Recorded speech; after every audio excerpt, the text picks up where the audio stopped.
अस्सलाम वालेकुम। I hope आप सब खैरियत से होंगे। Welcome to another class, chapter number 2, structure of atoms.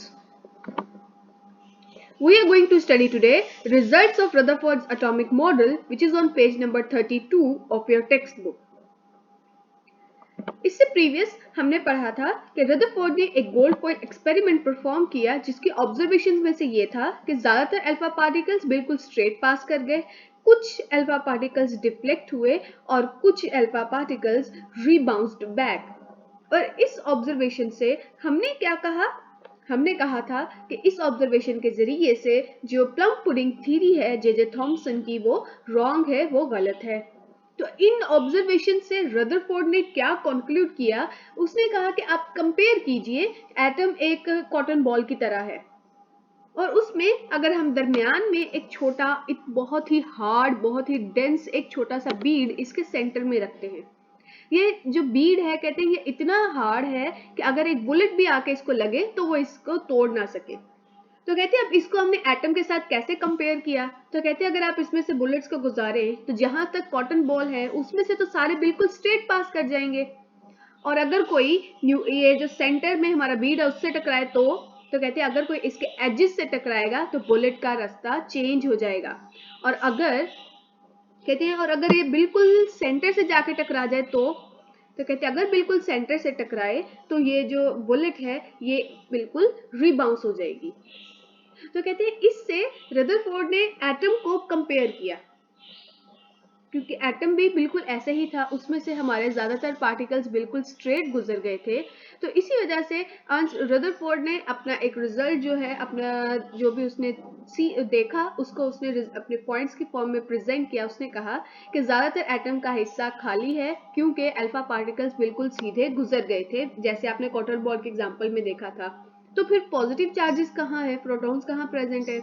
तो उसने बताया कि जो प्रोटॉन्स है they are present in the centre, और वो बहुत छोटे हैं साइज में, क्योंकि बहुत कम पार्टिकल्स ही डिफ्लेक्ट हो सके थे. आउट ऑफ 20,000 पार्टिकल्स बहुत कम डिफ्लेक्ट हुए. तो कहते हैं अब वापस इसी कॉटन बॉल के एग्जांपल के साथ इसको कंपेयर कीजिए कि अगर कोई इसके एजेस पे जो है वो टकराएगा तो वो भी क्या है, हीलियम भी पॉजिटिवली चार्ज्ड है, अल्फा पार्टिकल्स भी, और ये जो सेंटर में प्रोटॉन है ये भी पॉजिटिवली चार्ज्ड है. तो ये देखें, तो ये क्या हो जाएगा, साइड से डिफ्लेक्ट हो जाएगा. लेकिन तो इससे हमें क्या मालूम हुआ कि जो न्यूक्लियस का साइज है ये बहुत छोटा है एज कंपेयर टू टोटल. और कहते हैं इसका एक दूसरा रीजन भी है इस डिफ्लेक्शन का रीजन, कि जो हमारे अल्फा पार्टिकल्स हैं they are also positively charge, और जो हमारा न्यूक्लियस है it is also positively charge. तो हमें पता है positive charges repel each other. तो इस वजह से कहते हैं कि इन्होंने कहा कि इसका मतलब है कि जो प्रोटॉन्स है they are present in the centre, they are present as a nucleus, और वो बहुत डेंस, बहुत ही हार्ड है. इसी तरह कहते हैं अब इससे ये अंदाजा लगाया कि फॉर एग्जांपल अगर हम लोग कहते हैं कि हम लोगों ने कहा है ना कि न्यूक्लियस का साइज छोटा है, तो कहते हैं अगर न्यूक्लियस का साइज बड़ा होता, जैसे आप देख सकते हैं, तो इसका ज्यादा पार्टिकल्स ने डिफ्लेक्ट होना था, बहुत कम पार्टिकल्स ने सीधा जाना था. लेकिन ज्यादा पार्टिकल्स डिफ्लेक्ट नहीं हुए, बहुत कम डिफ्लेक्ट हुए और बहुत उससे भी कम रिबाउंस हुए. अगर हम एग्जांपल लें कि हमारे पास टोटल 20,000 पार्टिकल्स हैं, तो उन 20,000 में से सिर्फ 2 या 3 ही डिफ्लेक्ट हुए और 5 या 6 ने ही जो है वो रीबाउंस हुए. तो कहते हैं ऐसा बहुत कम हुआ है आउट ऑफ द टोटल. तो इससे हमें ये अंदाजा लगाया कि जो सेंटर है वो हमारा क्या है, छोटा है, स्मॉल है, और वो किस चीज का बना हुआ है, पॉजिटिव चार्जेस का. So let's see what results he deduced. So the first one is, चूंकि सारे के सारे पार्टिकल्स बगैर किसी डिफ्लेक्शन के अंदर से गुजर गए, बिल्कुल स्ट्रेट गुजर गए, तो इसका मतलब है कि जो एटम का ज्यादातर हिस्सा क्या है, एम्प्टी. कुछ पार्टिकल्स की डिफ्लेक्शन हुई, और वो डिफ्लेक्शन क्यों हुई? क्योंकि हीलियम खुद, अल्फा पार्टिकल्स खुद, उनके ऊपर चार्ज क्या है, पॉजिटिव, और एटम का जो सेंटर है उसके ऊपर भी पॉजिटिव चार्ज होने की वजह से like charges repel each other, तो वो वहां से डिफ्लेक्ट हो गए. तो हमने अंदाजा लगाया कि जो सेंटर है वो, उसको हम न्यूक्लियस का नाम हमने दिया, और उसके ऊपर चार्ज क्या है, positive charge.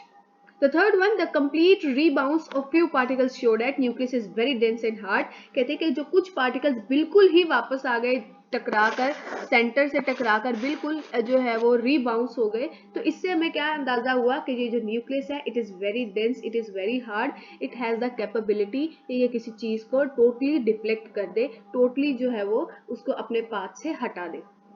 Since a few particles were deflected, कहते हैं चूंकि थोड़े से ही पार्टिकल्स डिफ्लेक्ट हुए थे, तो इसका मुराद कि जो न्यूक्लियस का साइज है एटम की बनिस्बत ये बहुत छोटा है, और इलेक्ट्रॉन्स कहाँ हैं, दे रिवॉल्व अराउंड द न्यूक्लियस। और एटम के ऊपर चार्ज क्या है, एटम अपनी आम हालत में क्या होता है, न्यूट्रल। सो इट मीन्स जितने इलेक्ट्रॉन में जितनी तादाद इलेक्ट्रॉन्स की होगी सेम टू सेम उतनी ही तादाद क्या है, प्रोटॉन्स की होगी। अगर इलेक्ट्रॉन्स की तादाद एक एटम में बढ़ जाएगी प्रोटॉन्स की बनिस्बत, तो उसके ऊपर चार्ज क्या आ जाएगा, negative, and we will get anion. आपने आइंस की टॉपिक में इसको अच्छे से पढ़ा होगा कि एनाइन क्या है, डेट कैरी नेगेटिव चार्ज। तो उनके अंदर क्या होता है, इलेक्ट्रॉन्स की क्वांटिटी ज्यादा होती है प्रोटॉन्स की बनिस्बत, और अगर प्रोटॉन्स बढ़ जाए इलेक्ट्रॉन की बनिस्बत, we will get a positively charged species cations. तो उसने कहा कि आम हालत में जो an atom is a neutral, तो इसका मतलब उसमें जितने भी पॉजिटिव चार्जेस हैं उतने ही उसमें क्या होंगे, इलेक्ट्रॉन्स है उतने ही प्रोटॉन्स है। कहते हैं इलेक्ट्रॉन्स के अलावा जितने भी पार्टिकल्स हैं, कौन कौन से particles, proton and neutron, they lie with in the nucleus, वो न्यूक्लियस के अंदर प्रेजेंट है, और इन्हें हम क्या कहते हैं, कलेक्टिवली न्यूक्लियॉन्स। किसे, प्रोटॉन और न्यूट्रॉन को हम कलेक्टिवली न्यूक्लियॉन्स कहते हैं। So that is all for today. Thank you and Allah Hafiz.